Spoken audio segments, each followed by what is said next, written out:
이번에 집중호우 이 폭우 때문에 숨지고 또 실종되신 분들이 50명이에요. 네, 정말 이렇게 많은 인명 피해가 날 줄은 예상을 못했는데 예상보다 많은 피해 때문에 많은 국민들이 슬퍼하고 있습니다. 네, 그렇습니다. 네, 이 저희 방송 보시는 분들도 아마 저희 이제 동네에도 뭐 이런 피해가 있어, 이런 피해가 있어, 이런 또 네, 생각도 하시고 말씀도 하실 것 같은데 의원님은 어떻습니까? 지금 살고 계신 곳이나 뭐 지역구나 네, 이런 데 영향이 없었나요? 네. 저가 가 있는 지금 네. 을지역과 남양주 지역에서는 큰 피해는 없는 것 같아요. 제가 사실 지난 주말에 전국적으로 피해가 많이 생기고 해서 너무 안타까워서 네. 남양주 재난사항실을 방문을 해서 전체적인 걸 점검을 했었습니다. 네. 뭐 남양주 지역은 비는 많이 왔지만은 도로에 토사가 유입이 됐다든가 싱크홀 같은 데가 일부 났고 담장이 일부 무너지고 네. 그런 정도의 경미한 것들이 있었고 아, 인명 피해는 없었습니다. 다행이네요. 그렇지만은 지금이 저는 중요하다고 봐요. 산이나 이런 지형 흙들에 네. 물을 많이 머금고 있거든요.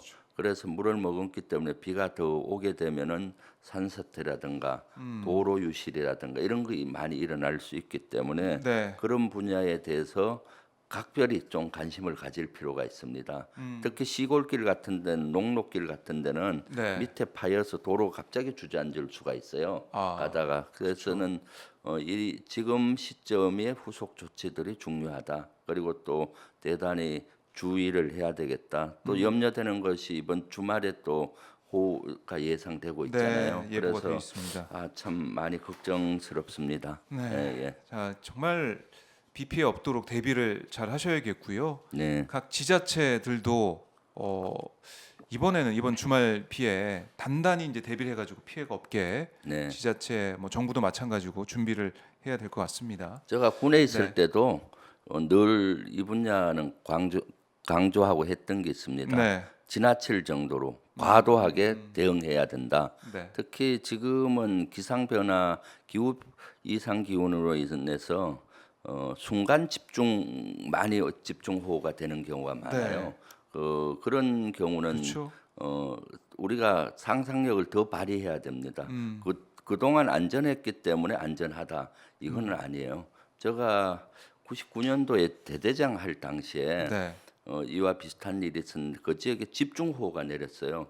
그래서 부대 안에 있는 도로도 다 끊기고 운동장이 완전 냇물로 변해버리고 네. 다리도 다 끊기고 그런 상황이 있었어요. 예. 그런데 그 당시 저희가 장비나 인원 피해는 전혀 없었어요. 건물이나 이런 데는 피해가 엄청나게 많았는데 그렇게 했던 이유는 사전 조치라고 저는 사전. 봐요. 네. 처음에 가서 보니까 부대 중앙에 이렇게 냇가가 지나가는 겁니다. 여러 개 계곡 안에 있어서 그래서 전체 집중호우가 순간적으로 왔을 때는 문제가 되겠더라고요. 그래서 다리에 물이 3분의 1 차면 경고하고 이 다리 난간에 2분의 1 있으면 그쪽에 있는 부대들을 다 옮기게 했어요. 그리고 수송부도 약간 저지대에 있어서 그 정도 어느 정도 오면은 수송부 네. 차량도 고지대에 다 올리고 부대 대피 계획을 아. 해서 제가 훈련을 시켰더니 그 당시 한 30년 부대 생활한 부사관 분들이 아니 대대장님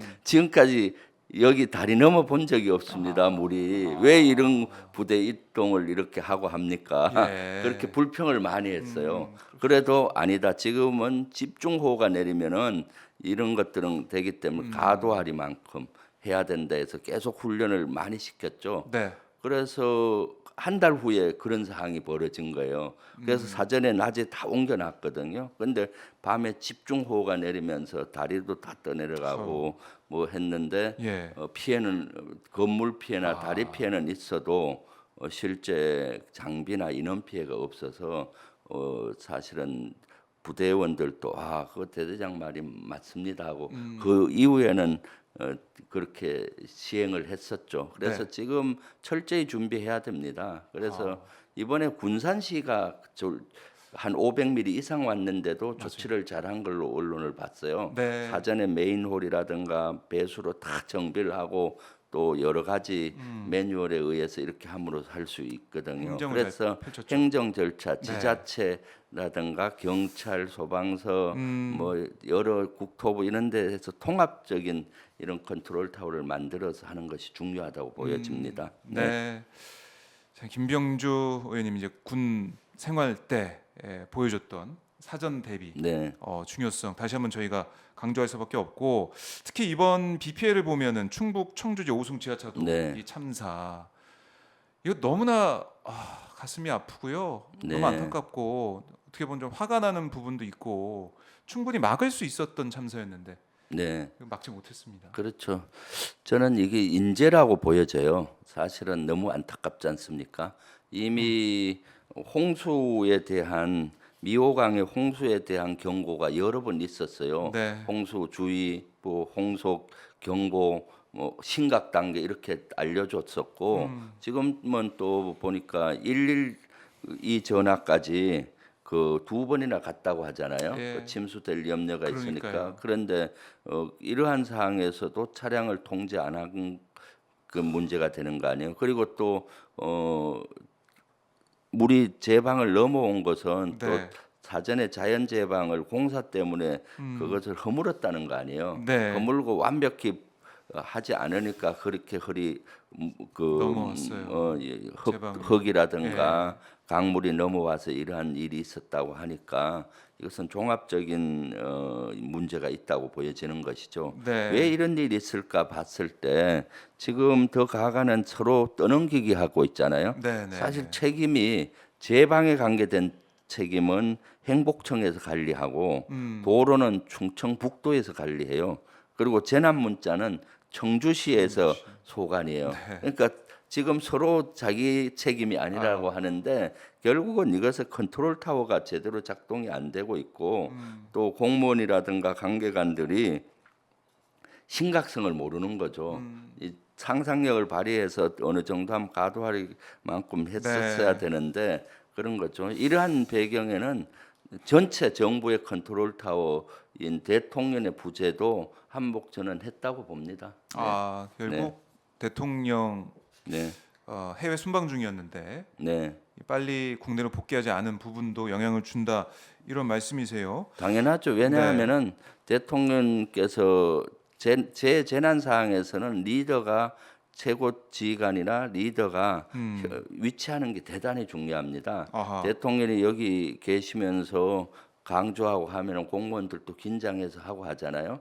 그리고 또 비가 오고 하면은 그 현장에도 한번 나가 보면 더 모든 데서 체감하고 긴장하고 조치를 할 텐데 네. 원격 멀리에서는 한계가 있는 겁니다. 체감이 되지 않잖아요. 실시간으로 이제 보고를 받았다라고도 얘기를 하던데. 네, 근데 이제 사실은 이번에 이제 귀국을 월요일에 했어요. 우크라이나에 갔다 온 네. 다음에 귀국해가지고 경북 예천에 가서 네. 거기 이재민들 예. 수재 당하신 분들 만나서 하는 얘기가 이것도 저는 글쎄요 이해가 안 가는 발언이었는데 어이가 없다. 뭐 이런 네. 사태는 저도 지금까지 살면서 처음 본다. 그러니까 정부에서 다 복구해 드릴 테니까 걱정하지 말라. 뭐 이런 얘기를 하더라고요. 네. 어떻게 들으셨습니까? 참 구경꾼 같이 말씀하시잖아요. 사실 우크라이나 가서도 모니터링을 하고 계속 지휘 보고받고 조치했다고 하는데 네. 제대로 된 조치나 보고가 안 됐다고 보여지죠. 그리고 또 현장에 가보지 않은 상황에서 체감하는 그 현장과 네. 거리가 먼게 되잖아요. 특히 여기서 보면은 마치 구경국 같이 얘기하고 있지 않습니까? 산사태 소식을 듣고 마치 뭐 산이 무너져서 민가를 덮친 정도로 생각했는데 네. 이렇게 100만 톤 바위가 산을 굴러내려갈 정도로 이런 것은 저는 지금까지 살아보면서 처음 봤다.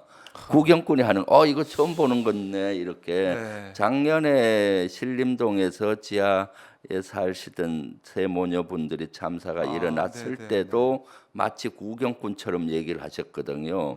아이 뭐 내가 보니까 그 뭐 퇴근할 때 보니까 이렇더라. 아파트는 여기도 뭐 잠기는데. 보니까 범람하니까 이렇구나. 왜 빠져나오지 예. 못했지 이런 거잖아요. 그래서 이렇게 구경꾼처럼 얘기하는 것은 잘못된 거죠. 그리고 그 내용 중에도 보면은 그 주민들을 만나서 정부에서 다 복구해 드릴 테니까 너무 걱정하지 마라. 정부에서 복구해 드릴 테니 마치 뭐 은덕을 베푸는 것 같잖아요. 복구해 드릴 테니 복구하겠습니다. 이렇게 네, 답변을 해야 네. 되는 겁니다. 아. 빨리 정부가 나서서 아이고 죄송합니다. 네. 정부가 나서서 복구하겠습니다 해야 되는데 아이 뭐 복구해 드릴 테니 너무 걱정하지 마라 이런 거죠. 그러니까 대통령 자신이 책임에서 멀어져 있는 거예요. 이런 것들이 일어나면 모든 것은 대통령의 책임이다라는 생각을 해야 되는데 이건 내 책임 아니야. 이 불가항력적으로 네, 일어났으니까 네. 구경꾼처럼 얘기하고 이런 것들은 잘못된 거죠. 전에 노무현 대통령께서는 비가 와도 대통령 책임, 비가 안 와도 대통령 책임 예. 이런 얘기를 했었잖아요. 네. 그리고 우리 선조분들도 사실은 왕 임금들은 가뭄이 들어도 임금의 책임으로 받고 홍수가 나도 임금의 책임으로 예, 받습니다. 그래서 가뭄이 들고 하면 어떻습니까? 그 음식도 줄이고 재단을 쌓아서 기우제도 지내고 모든 것은 짐이 부족한 소치하면서 또 민생 규율 정책도 쓰고 네. 이러한 게 했잖아요. 우리 대한민국과 우리 선조들은 늘 대통령에게는 무한 책임을 주어져 있어요. 그런데 마치 이번 이러한 사태를 보면은 대통령의 태도가 너무나 아니라고 대통령으로서의 태도가 아니라고 네. 보여지죠. 네.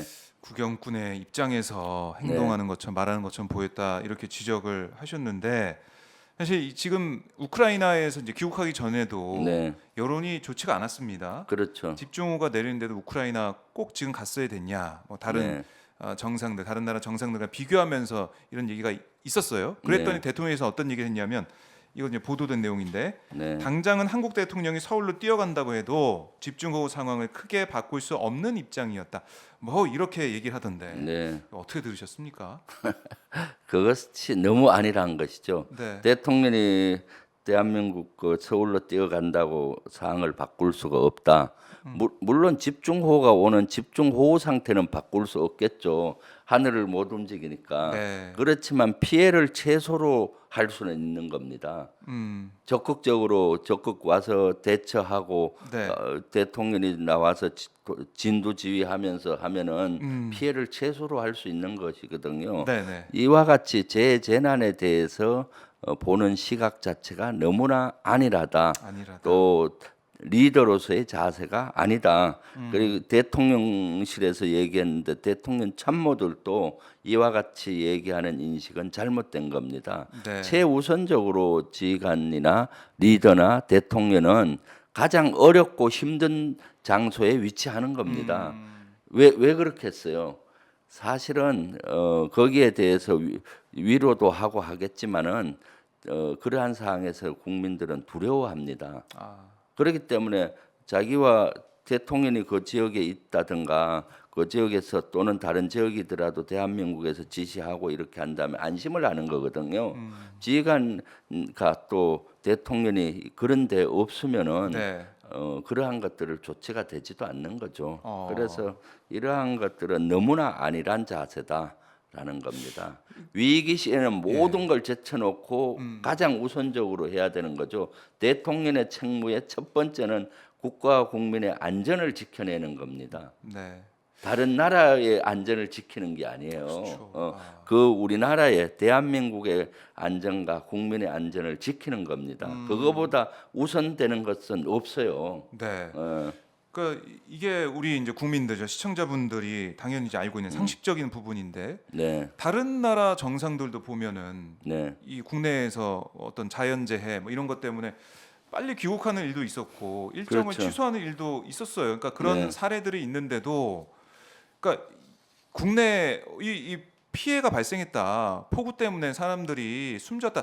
이렇게 얘기하면 그래서 일정을 네. 좀 미루자 이렇게 얘기하면 상대 쪽에서 안 됩니다. 이거 잡혔으니까 이 일정 해야지. 이렇게 얘기 안 하잖아요. 그럼요. 그렇죠. 다 이해를 지난, 해주잖아요. 지난 5월에 그 이탈리아 총리 멜로니 이탈리아 총리가 G7 회의 히로시마에서 열렸을 때 이탈리아에 홍수가 났었어요.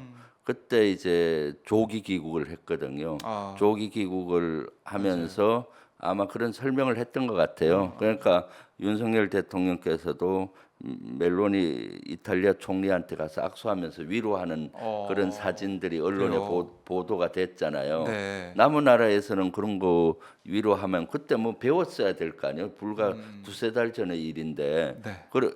그 사진에 나오네요. 저 위로하면서 이렇게 잘 가시라고 이렇게 했는데 그럼 우리 대통령은 우리 대한민국에서 집중호우가 올 것은 이미 예견이 됐잖아요. 계속 뭐 집중호우가 온다 예견이 됐던 거고 이미 일부 지역에선 피해가 속출했었고 네. 그러면은 일정을 취소하고 복귀해서 빨리 조치를 해야 되는데 해외 순방을 연장해서 우크라이나까지 날아가고 뭐 이런 것들은 대통령으로서 자세가 아주 부적절하다라고 네. 생각이 듭니다. 예. 그러니까 윤 대통령이 우크라이나 갈 때 이렇게 얘기를 했잖아요. 몸소 눈으로 현장을 확인할 때 보다 구체적으로 우크라이나 상황을 평가할 수 있다. 네. 이렇게 얘기를 해서 꼭 갈 수밖에 없었다는 당위성을 설명하기도 했는데 네. 그게 우크라이나 갈 때만 적용되는 얘기가 아니죠. 네. 그럼요. 예. 대통령이 현장에 가야 네. 전쟁 현장에 가야 그 사항을 정확히 평가하고 무엇을 지원할지 협조할지 알 수 있다라고 얘기했잖아요. 네. 사실 대통령이 전장 지역에 가는 전장에 일어난 국가에 가는 것 자체가 잘못된 거예요. 저는 왜냐하면 지금은 우리가 남북이 대치돼서 우리도 전쟁하고 있는 나라잖아요. 잠시 휴전하고 있을 그렇죠. 뿐이죠. 예, 예. 늘 종전이 긴장 안 국면에 됐죠. 있는 상태에서 네. 대통령의 안위와 또 국가의 안위가 직결되는 것이고 또 우크라이나 가서 조금 이따 얘기하겠지만 우리 가게 되면은 우리 안보를 또 위기로 빠뜨릴 수 있는 이런 소지인데 네. 마치 뭐 거기 가서 눈으로 현장을 확인할 때 아. 구체적으로 우크라이나 상황을 평가할 수 있고 피부로 느끼면서 현지에 뭐가 필요하고 구체적으로 뭘 협력할지 명확히 식별할 수 있다. 역으로 얘기하면은 네. 우리 수해도 마찬가지입니다. 아. 수해도 몸소 눈으로 대통령이 봐야 피해 현장을 아, 확인했을 그렇죠. 때 보다 구체적으로 국민들의 상황을 평가할 수 있고 네. 피부로 느끼면서 현지에 뭐가 필요하고 아. 구체적으로 뭐가 할지 그렇네요. 알잖아요. 그게 너무나 이율배반적이지 아하. 않습니까? 그리고 또 그러면서도 또 말하는 게 조금 전에 얘기했지만 네. 서울 가봐야 뭐 호우 상황을 변화시킬 수 없다. 없다. 할 일이 없다. 네. 이건 너무 이 말 그러니까요. 다르고 저 말 예. 다르고 행설수설을 하고 있는 거죠. 아. 그러니까 국민들이 대통령실을 신뢰할 수가 없어지는 겁니다. 위기 상황에서 국가가 나를 지키고 정부가 나를 지킨다는 강한 신념이 있어야 되는 거잖아요, 국민들에게는. 네. 그리고 정부는 그런 신념을 갖도록 보여줘야 되는 겁니다. 항상 재난에는 같이 한다. 국가가 있고 정부가 같이 한다는 걸 보여줘야 되는데 그러지 못하고 있는 것이 너무 안타깝죠. 네.